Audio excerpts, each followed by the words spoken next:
Can you believe it? I am finally making another video tutorial for you guys. We are going to be working on this pattern. It actually repeats 3 times, so we only have to do it once. That'll be great. And I have 2 colorways right now that I'm going to have available as kits, but really this pattern looks great with any colors. You could use a different color for every single motif. You could use a different color for every single petal, or you could do the whole thing in just one flower color and one leaf color. So there's a lot of flexibility here. This pattern actually has come about because I've been having a hard time getting floss with the current epidemic situation. So I looked at the extra colors that I had at home and I was like, all right, let's do it. We're gonna make a pattern using these floss colors. So this is what I came up with, a pattern of necessity. So I picked, I have like 2 main flower colors and then 2 main leaf colors and then in-between colors. So in this case, it's this light pink that I used for the small flowers, and then I also used it for some details on the leaves here. And then the same kind of situation on this one. I have the 2 main flower colors, and then I use this yellow as my in-between that you can kind of use either way. So then it kind of looks like you're using more colors. Actually, that's especially true here because I have this variegated floss on this version. So the floss we're going to use is 6-stranded cotton. I have Cosmo here. I'm also going to be using some DMC. It is 6-stranded, so if you look at the tail here, you'll see the 6 individual strands. So what I like to do is I'll pull a length, cut it, and then separate the strands depending on how many I need. I'm going to do a lot of work with 6 strands, so you won't need to separate it all, but there's some detail work where you're going to need to do that. So that's how that works. I usually like about an 18-inch length of floss. The longer your length, the more tangles you're going to get, in theory. The shorter the length, the more often you're going to have to grab a new length of floss. So you got to find a happy medium for yourself. Okay, what else? We're going to need some needles. So this needle has the full 6 strands. Oops, I almost pulled it off there. And it's got a thicker eye here. This is probably, let's see, I'm going to guess this is, I don't think it's a 3. It's either a 3 or a 5. A larger eyed needle versus way over here, I have this guy. This is a size 9. Oops, let me see if I can get that in focus. And actually putting it next to this one might, come on. There we go.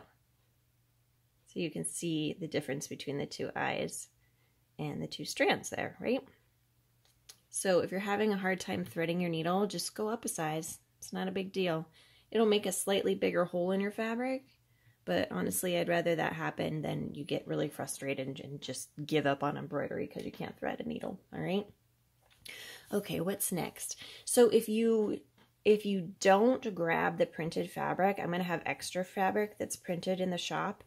But if you don't have that, if you don't want to have anything shipped to you and you just want to make this at home, you're going to have to transfer the pattern yourself. So I like the light tracing method. Please check out the video for that. I'm not going to go into too much detail. But basically I just like to trace. If you're not into tracing, there's other options for you where you can actually print out the design on a stabilizer and attach it to your fabric.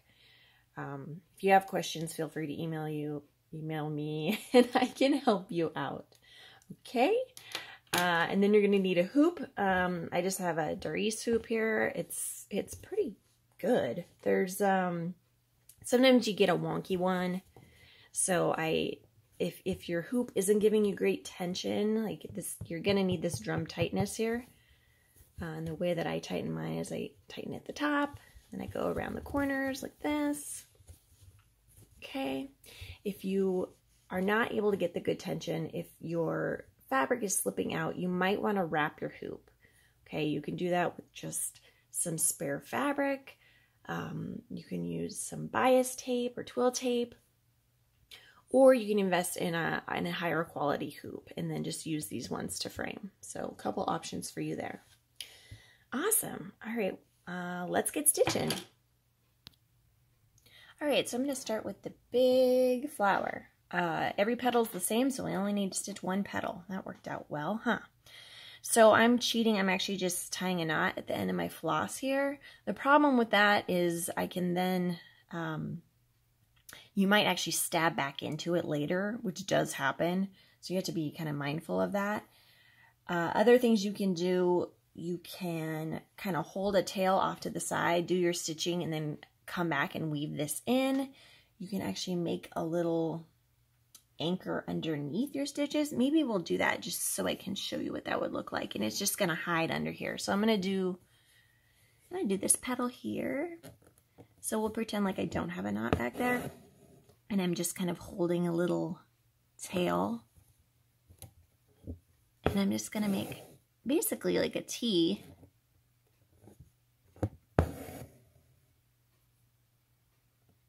And this stitch here is going to pierce that one, okay? Like that. So that would make a little anchor for you if you want to do that instead, okay? All right, so let's do some satin stitch here. Now, some of you may be totally horrified that I'm doing satin stitch with 6 full strands of floss. And that is okay. If you do not like the look of these flowers, all puffy and textured, don't do it like that. You know, use fewer strands. I have a pretty thorough tutorial about satin stitch where I actually did like a sampler using different thicknesses. So I did the same shape. Actually, it's a teardrop just like this. I did the same shape over and over again using 6 through 1 strands of floss and outlining versus not outlining. So for my project, I did not outline first, but that is definitely something you could do. You would go ahead and do stitches all the way around the outline. You could do back stitch, you could do split stitch, whatever you want, and then you would come and do your satin stitch over that outline. That's going to give you more definition of your shape, and in theory, a more dramatic, defined outline of that shape. You can also fill your shape first, and that's going to give you even more padding and more drama. Or, you know, just use a single strand of floss and keep it real smooth and close to the surface there, okay? All right, so as far as keeping our satin stitch guidelines, one thing you can do is come in here and actually draw them in. You want to do something like this. I'm just keeping my stitches parallel, just straight down, okay? So I like to start in the center of my shape because that kind of acts like a guideline. I feel if I start over here, like I'm more likely to have a weird angle. So I start in the center and then go down each side. So the guidelines I have, I need to make sure I cover them because they are permanent. So I'm going to go down one side and then the other.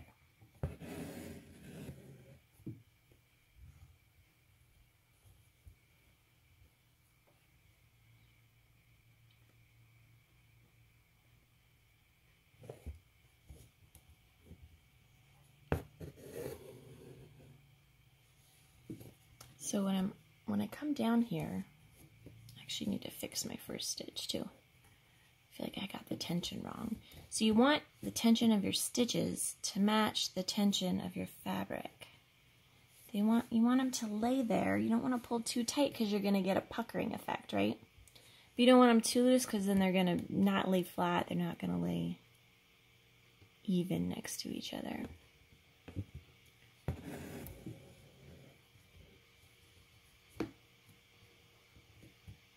So I'm kind of holding my fabric up at the top too. I have my thumb up here behind, making sure that I have good tension on the fabric too. So I guess that's an advertisement for getting a better hoop or wrapping your hoop.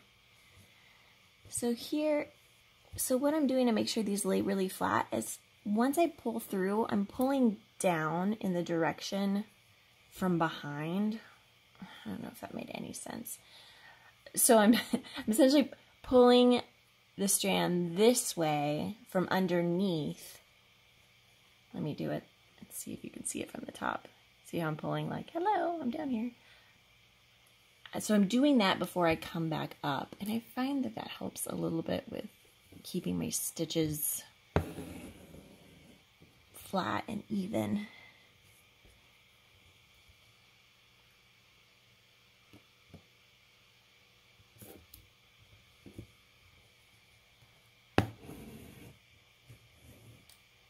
Oops, oh geez, what? So this stitch, you can see where I came down. I left a gap, so I'm actually going to take that stitch out because I don't think that looks good. So I just removed my floss from my needle. And I'm going to pull this out. I think I did okay from the top. So one thing you can do, you see there's a little hole there. Hello. You can actually like erase it with your needle. Kind of put the fibers back together. That way you don't go down that same hole again. And also you can see I'm getting a little bit of slack here in my fabric, so I'm gonna pull it back up, because if I keep getting more and more slack here where I'm trying to do the satin stitch, it's gonna result in that puckering. Okay, so you wanna keep that tension on the fabric, on the floss. So I'm gonna go ahead and get this floss back on my needle, and I'll keep stitching. Okay, I'm back. I fixed that strand. I also got some light. Hopefully that's better. And I had to put my computer in another room because it was being really noisy. Okay, so here you can see I've almost covered up my little anchor. So that's cool. We'll just keep going, and we won't have to, no one will ever know that was there.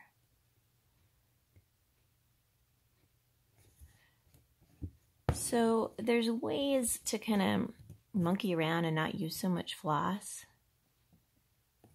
I just prefer doing it like this. It's just more relaxing for me to not have to worry about like, oh, now if I come up this way and go down that way, and then I won't use so much floss. Like, it just, like, I just don't worry about it. Sometimes I do it if I'm playing the, like if I'm actually going to run out of floss, I'll do it. But if I have plenty, I'm not going to worry about that. I feel like I have more accuracy when I go down, so that's why I chose to come up at the top of the petal. And you can probably see the top edge of the petal is not quite as neat. There's some weird little bumps. But I want to make sure I get this nice sharp gap here. It's actually might be the hardest part of the project is maintaining that gap. And you know what? If it's just not working for you, you can totally have these petals just touch. Like, don't even worry about it. It's still going to look awesome. But if you do want to practice your accuracy and precision, then give it a shot. I also discovered that when I come up a lot closer than when I go down. I had to stitch a lot of petals before I realized I was doing that, and I haven't really corrected very well. So what that does is it changes my stitch direction over time, right? So by the time I get down here, instead of being exactly straight down, I'm a little bit angled.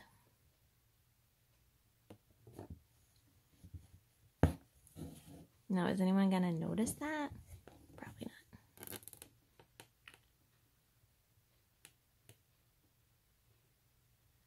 So you can see me kind of hunting for where I want to come up. Looks like I picked up a little fuzz. I got it. And back down.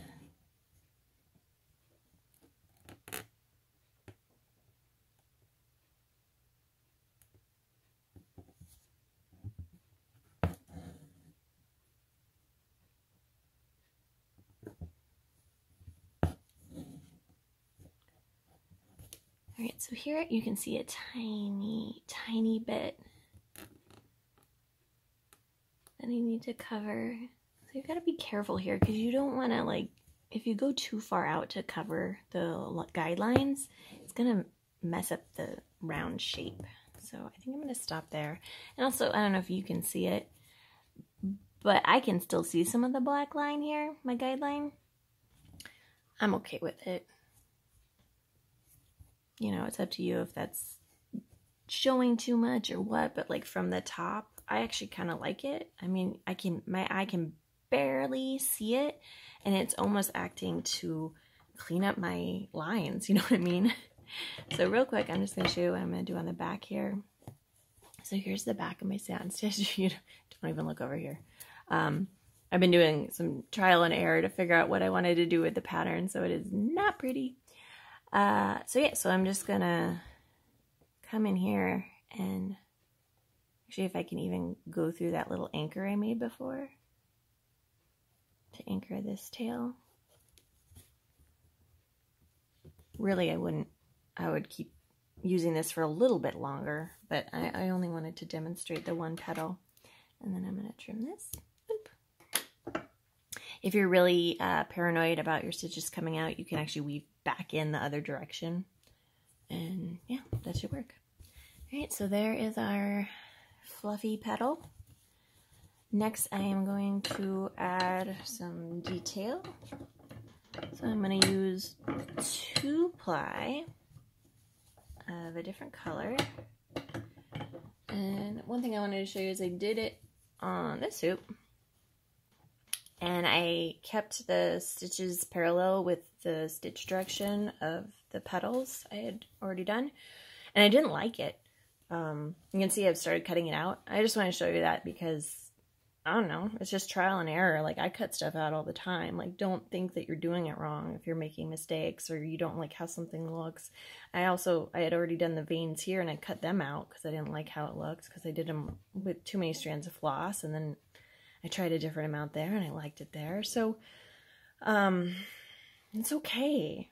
You know, it's okay to do that. Like, this is going to be kind of painful to pull these out. Hopefully I won't mess up my satin stitch when I pull them out. Stay tuned. Okay, so how I did the detail on here, I'm coming up from behind and I'm trying to split a strand. I believe I did split a strand versus going in between two strands. Here I'm going in between two strands. It might just take practice to figure out what you're doing. The reason I don't want to split two strands is, see how it kind of creates, like, I guess that's cleavage, right? That you can see it's gonna impact the satin stitch. It's gonna create texture where I don't want texture. I want this detail to lay pretty flat. So I'm gonna split my stitch. And that way I'm not getting such a dramatic change in texture there from when I'm coming up. So with these stitches, these are just straight stitches, and I'm going to have them being laying on top. I swear I speak English. They're going to be laying on top of the satin stitch here. And I want to make sure I don't pull too tight. I really want to be gentle with these stitches. They are just living on top of these other stitches. If I pull really tight, they're going to sink down into that puffy satin stitch, and that's not the look I'm going for. So real delicate touch here, just like that. They're just laying there. They're just having a little snooze. I need to get out. So, and I'm doing these angled a little bit. You can do however many you want. You can see the two different strands there. I'm trying to pull a little more because I don't actually want them to separate. I want them to be together. So I'm going to come back in here, and they're not going to listen. So we'll go with that.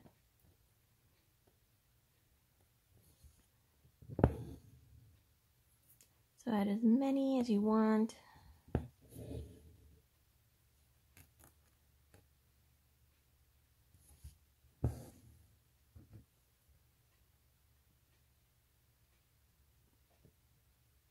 Now all I can hear is the clock in here. It's so loud.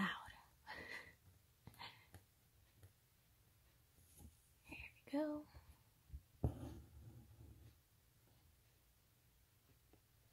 That's that.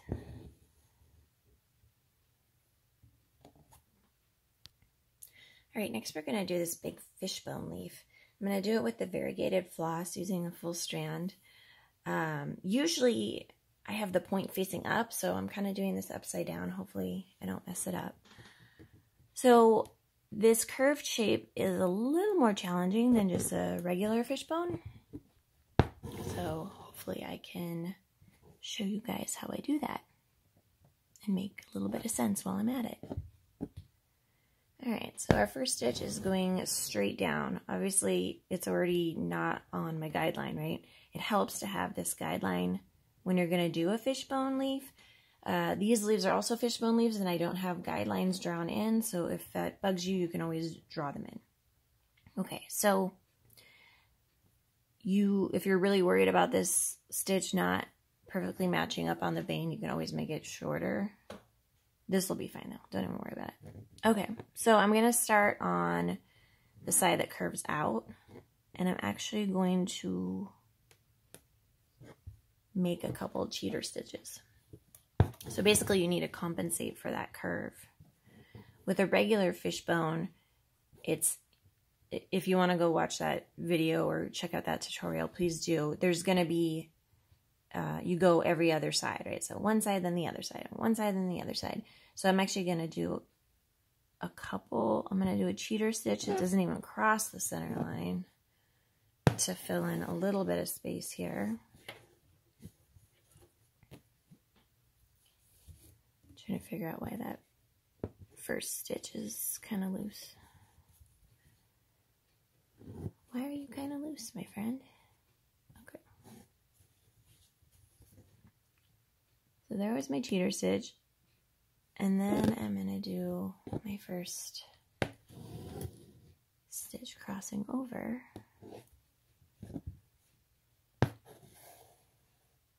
Like that. Then I'm going to come on this side. I'm actually going to kind of peek over here and get kind of almost under because, you know, it's so curved here. And we'll go like that. Okay, and then, so I'll do a couple of regular stitches.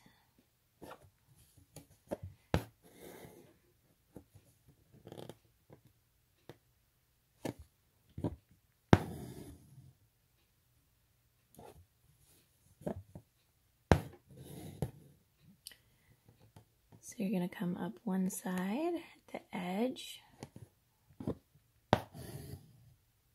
cross over the center line, and then come up on the other side at the edge, and cross that center line, back and forth, back and forth.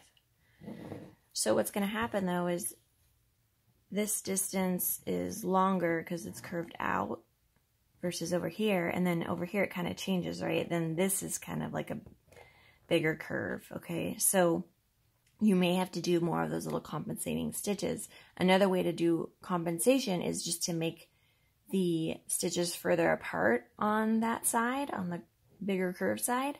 But the problem here is that we have these permanent lines, and if I do that, you'd probably be able to see those lines through my stitches, right? If you are transferring this yourself and using like a water-soluble pen or whatever, then you wouldn't have to worry about that. I love the look here of that color change. It's pretty cool, huh? That's what like variegated floss. It's like magic happens. Full of surprises. So as I do this, I need to start to angle my stitches a little little bit differently. I guess I technically don't have to, but what happens with mine is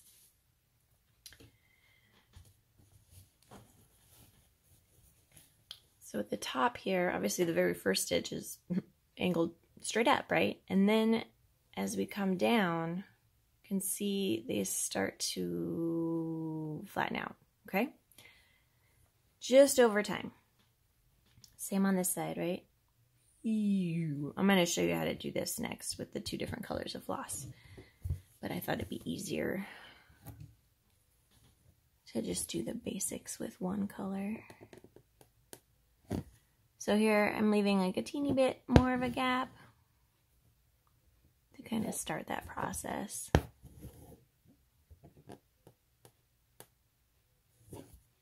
If you don't like the tiny little gaps, instead you can just change your angle by coming up closer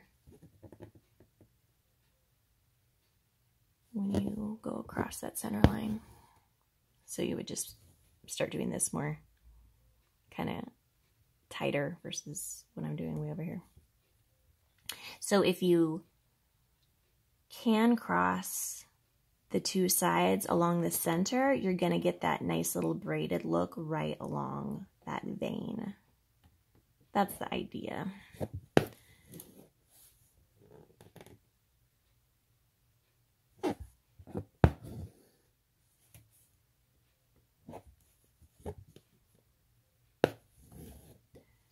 I think I'm going to switch to the other hoop so you can see how to use 2 colors. And I have a leaf that's almost done, so I can show you how I maneuver the bottom of the leaf.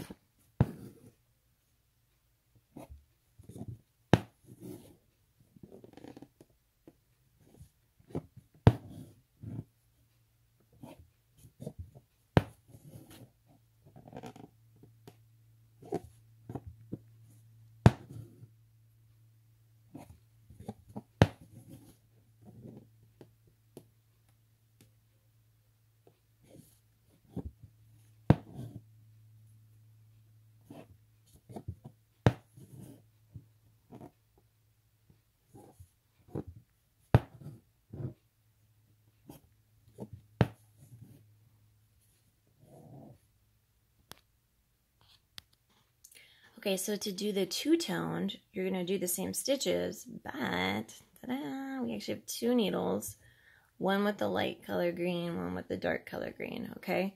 So if this is too much, don't do it. Just stick with one color, okay? So it's basically the same thing. You're just going to be juggling these needles. So I've got my green on this side. Lighter green on this side. Oops, and apparently I have some red thread hanging out back there that I'm pulling through. I need to trim. Alright, so it looks like my last stitch was the dark green, so here I go with the light green. And you know what? See how much space I have to cover here versus here? So I'm actually going to do one of those compensating stitches right here. Just tuck it in. And actually, okay, were I to do this again, I probably would have made that a little bit closer.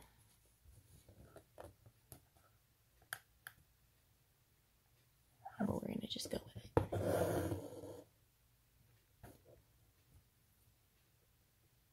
So if you want, like what I just did, I was just kind of like measuring, like, okay, what's my angle doing? You look good.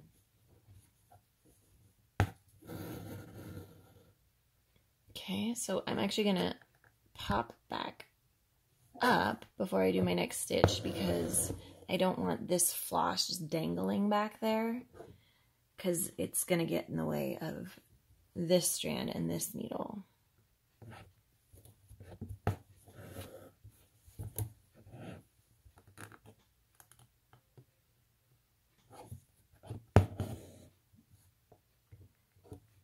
I'm going to add another compensating stitch on this side.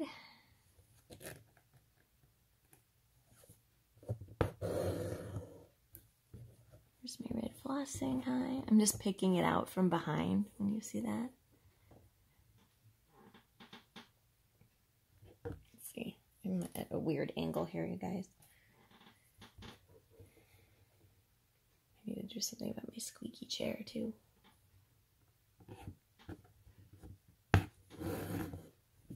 Okay.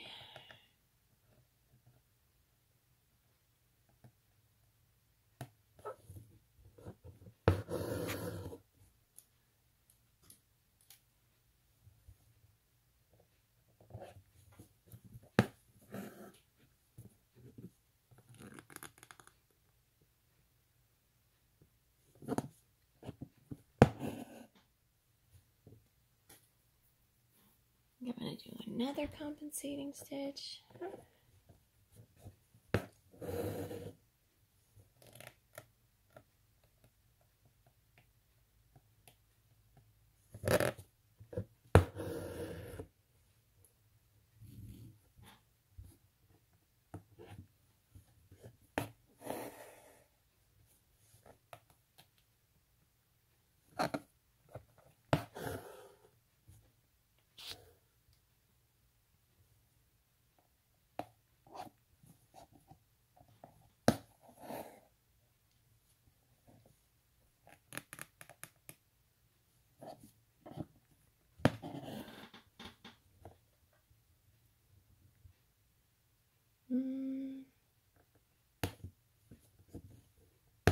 Why did I decide not to do one there? I don't know, but I think we're almost at the end.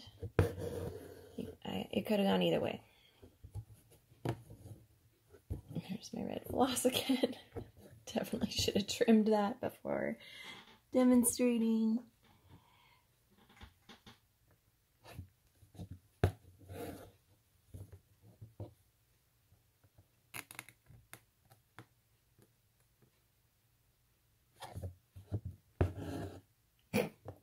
It's like a magic trick.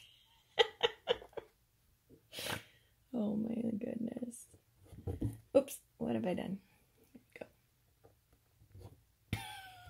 we go. I'm picturing like a magician with a hat pulling out like a red scarf. Ta-da! Not what I was trying to do. Okay, I think we're almost done here. Got one more stitch to hide here. These ones aren't crossing anymore, just trying to fill in the leaf shape with whatever I got. Alright. Okay friends, so while I'm still on this hoop, I want to show you this leaf. It's just satin stitch, so you know we already went over how to do these. This is exactly the same. I just used fewer strands of floss for the leaf so it isn't so puffy, so it looks like behind the flower in space. And I did it after finishing the petals. If you don't like that, do it the opposite way. For me, that's what made sense, to come up and then go down over here so I could kind of tuck my needle really nice and close to that petal edge. But if for you, you like to do the leaf first and then the opposite with the petal on top, do it that way. If you don't know which way you like, well, try them both, you know, see what works. And like for me, I mean, sometimes it just depends on my mood, depends on the day, you know. So there's no right or wrong here, okay? I just wanted to show you the detail on that leaf real quick, though. I just have 2 strands of floss. So it's kind of tricky, right? Because there's no guidelines. I'm going to do the same thing where I try to split a stitch rather than come up in between stitches. I don't actually know if I succeeded. And I'm just going to come down here. So this is supposed to be the center line. Wow, that is not in the center. Okay, let me try that again.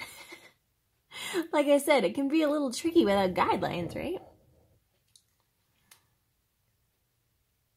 Alright, I'm just trying to thread my needle real quick. Okay, sorry about that. Okay, so I guess what you could do is this approach, right? So that looks a bit more like the center, right? So I'm going to actually hold the thread here and then come like this.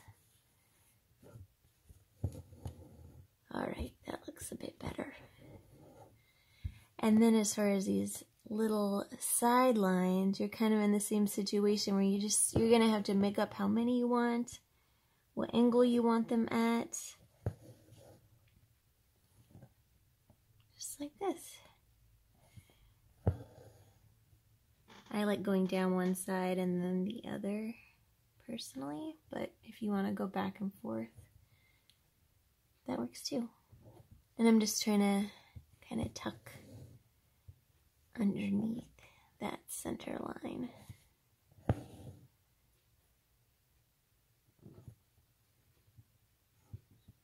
I'm taking a look at the other leaf I've already done while I'm doing this to make sure they sort of kind of match. Alright, just like that. And then I'm just gonna do the other side. Down here I'm like faking it, right? Because I don't know what the stripe exactly would look like underneath the petal, or how far down it will go. So you may have to just be brave and try some stitches there, and if they don't look good, pull them out, try again. Alright, so next I'm gonna do the medium-sized flower, and it's just going to be satin stitch. It's basically just like how we did the big flower. Our petal shape is different, but you can see I'm just going to approach it the same way. I'm doing my center line.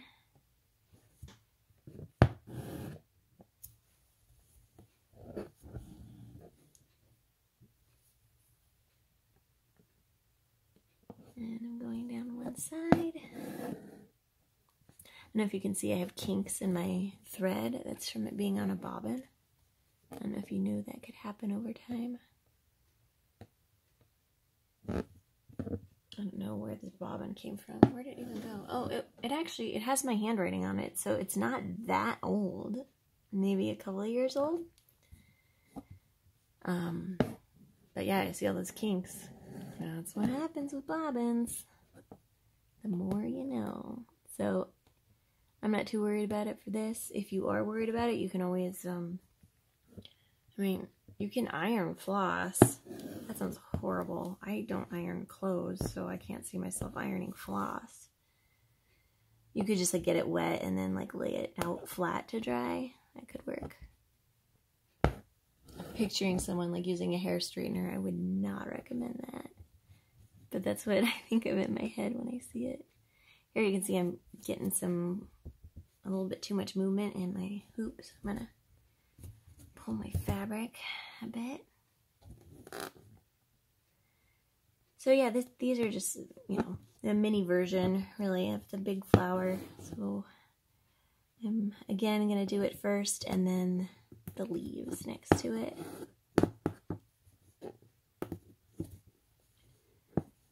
Some kind of fuzzy I'm trying to pull through there. That shape got a little funky, huh? Alright, this side I'm actually going to come down from this angle simply because of where I am in space. Oh my, I have some kind of tangle situation. Here we go.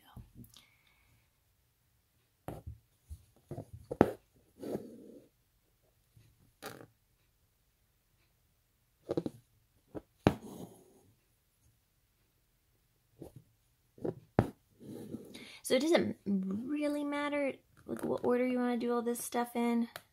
Obviously those little details need to go on top of some other stitching. If you want to stitch all of the same flower first, like do all the big flowers first and then do all the big leaves second and then do the medium flowers. Or if you want to just do one motif at a time, it's really up to you.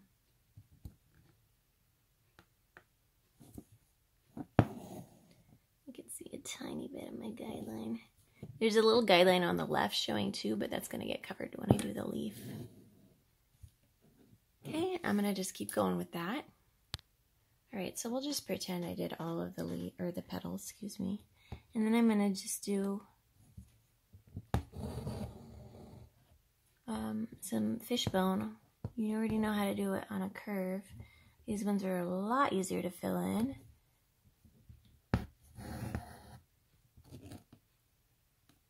And for these ones I did kind of longer stitches at a less of an angle. Oh man, oh geez. I'm not making sense anymore and I'm banging into the camera. Disaster. So, let's see, what would I call this? An angle more parallel with the vein of the leaf. Versus how this leaf, remember we were almost horizontal by the time we got to the bottom. This is kind of a different way to do a fishbone where your stitches are really a lot longer. And would that be longitude or latitude? Okay, let's not go there. That's too much for my brain right now. And so here I'm actually, you know, there's going to be a flower there. And this is probably going to be confusing. Like, why did I do this flower first, but this one I didn't do first? Like, that doesn't make any sense. And really, it doesn't. Maybe I shouldn't have done that way. I don't know. What I'm going to do is, this is just to kind of show you what it would look like if you didn't do it that way. So instead of going around the flower that exists, I'm kind of making space for the flower to come.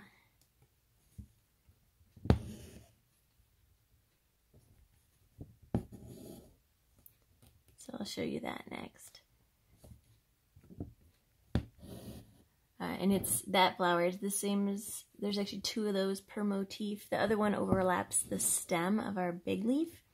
And that stem you can do whatever stitch you want, really. I did stem stitch on one and then just back stitch on the other. It can be any linear stitch, and you're just gonna then go over it with the flower. Or again, maybe that is weird to you and you want to do the flower and then have that stem stitched afterwards. And luckily, hey, we got 3 motifs. You can try it both ways. And then for the 3rd motif, you could practice your favorite.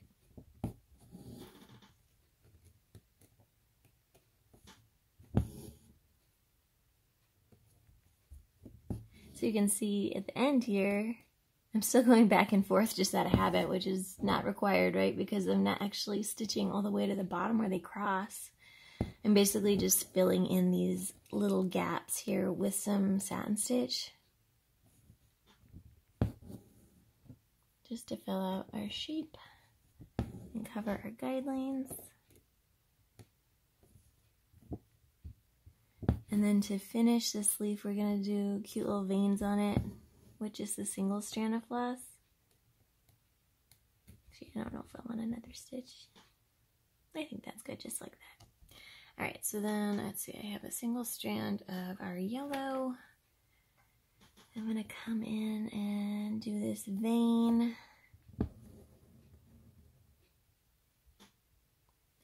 And because the leaf is kind of curved, I'm basically doing a really long back stitch. Although my first back stitch is facing the wrong way. I probably need to demonstrate back stitch now. So there's 1 stitch, 2 stitch, and our 3rd stitch.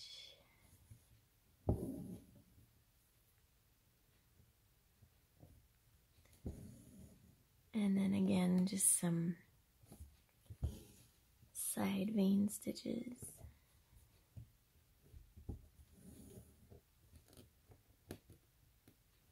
So if you guys have questions while you're doing any of this, or something weird with your kit, or something just isn't clicking for you, I'm here to help. So send me an email. It's jessica@jessicalongembroidery.com.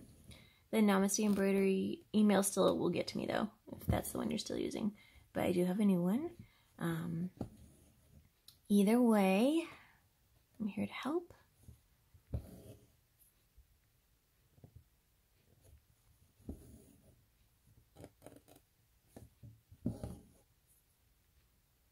Alright, cool. Okay, so we're almost done here. I'm just going to show you I don't even know why. We're just gonna do this little flower, but it's just more of the same. It just doesn't take as many satin stitches to fill it, right?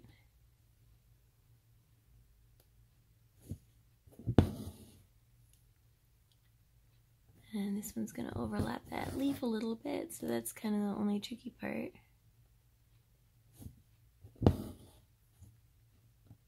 I actually ended up picking out the stitches. Oops, sorry guys. I ended up picking out the stitches on the stem of the big leaf. I had them done in the dark green, and it was bugging me, so I picked them out. Which was a little unpleasant because I had already stitched one of these little yellow flowers on top. So it was a bit of a mess to get those stitches out, but I got them out, and I will show you how I'm going to put them back in the variegated green color.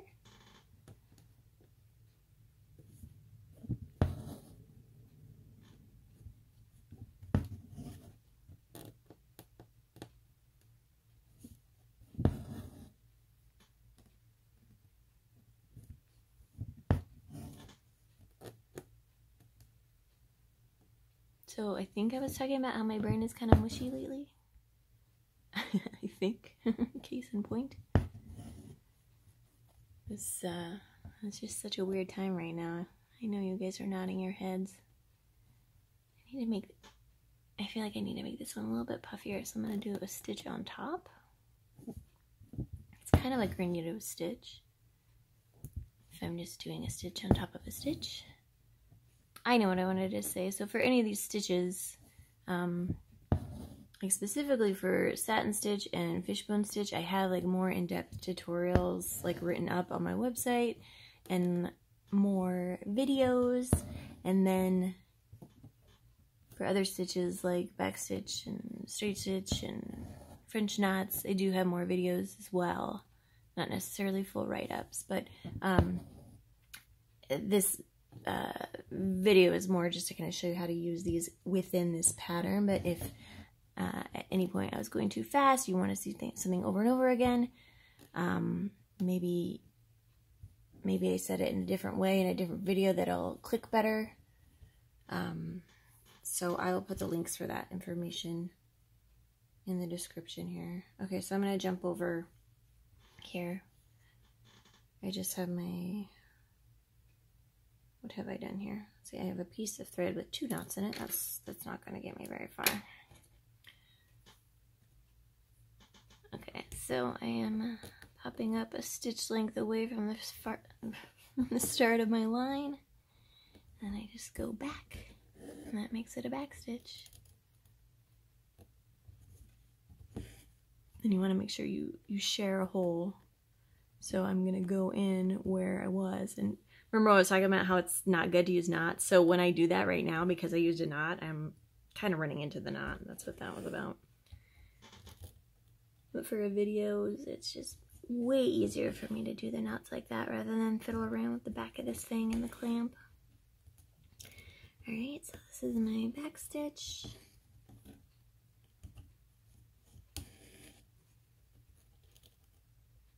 Just like that. And then once I get in the way of my flower here, I'll just kind of fake it and go around.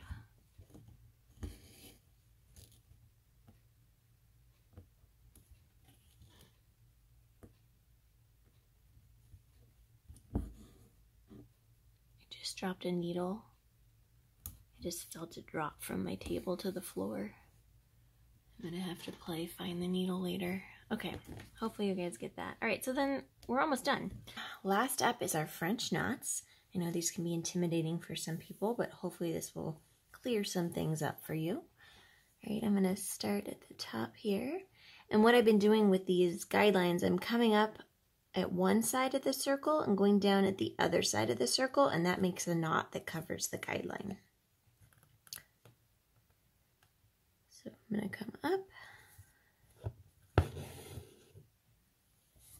Then I'm holding my floss off to the left with my left hand. I come in with my needle. I'm going to do just a single wrap on these, okay? And then here's where I go back down where I said I would. Now here's the key. So I've put my needle in this hole, not all the way down, just enough that it's going to stay, okay? Then I'm going to pull, see how I can kind of slide this wrap up and down. I want it to go all the way to the fabric edge here, okay? And I'm going to hold it with this hand, okay? Off to the left. I need to make sure it stays there. If it comes up when I pull through my French knot is not going to lay even with the fabric. Right, so now I'm going to go ahead and pull, and there we go. At the end, you see I kind of let go, and that makes a cute little French knot. Okay, let's do it again. Up,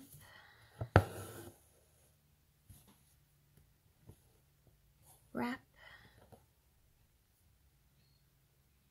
place, pull, and go down. Here there's that little pop you get when you do it right. Actually, my pops aren't very loud today. Up, wrap,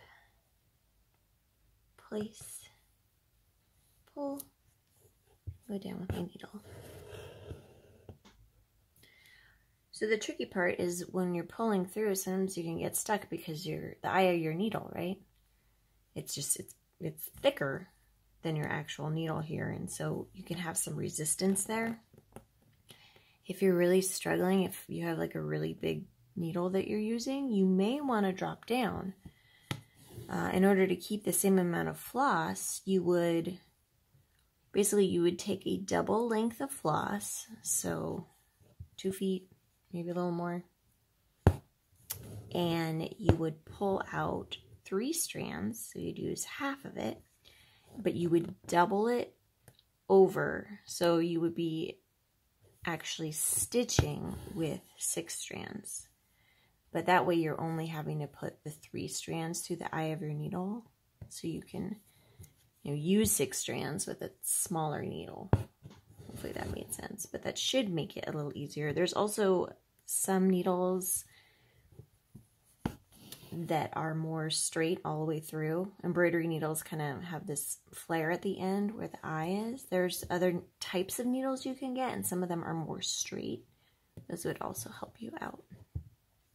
So I hope all of this has made sense. I'm sorry I was kind of jumping around between the 2 different colors. The stitches are the same, so it doesn't matter what colors you use. Please refer to the actual embroidery pattern for what color goes where, depending on what colorway you're doing and how many strands to use. All that information will be there for you.